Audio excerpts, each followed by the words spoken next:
विनोद अलीकडच्या काळामध्ये विनोद झाला हे सुद्धा सांगायला लागले. आता विनोद झाला हसा. याचं उदाहरण सांगतो. मी सर एकदा एका गावाला व्याख्यानासाठी गेलो होतो आणि व्याख्यान सांगितलं, एक विनोद सांगितला, नाही कळाला. मी म्हटलं माझ्या बाचं काय जाते, मला मानधन मिळालं होतं, मी आपला निघून आलो.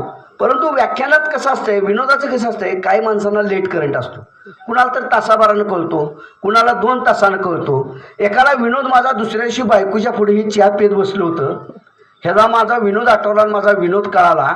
हिनं तोंडात घेतलेला चहा बायकोच्या अंगावर. बायको म्हटली ही मगा चांगलं होतं, ह्याला आता काय झालं कोणास ठाऊक. मी म्हटलं अगं सरांनी काल सांगितलेला विनोद मला आज कळाला. बायको म्हटली नशीब बाबा तुला आज तर कळाला. बरं एवढ्या ग बसेल नाही. अहो प्रताप त्यावेळी कॉईन बॉक्स होतं, ते कॉईन बॉक्सवर गेलं, रुपया टाकला ना आमच्या घरला फोन केला आणि मी कारखान्यात कामाला. बायकोनं फोन उचलावा का? बायकोला म्हटलं सर आहेत का?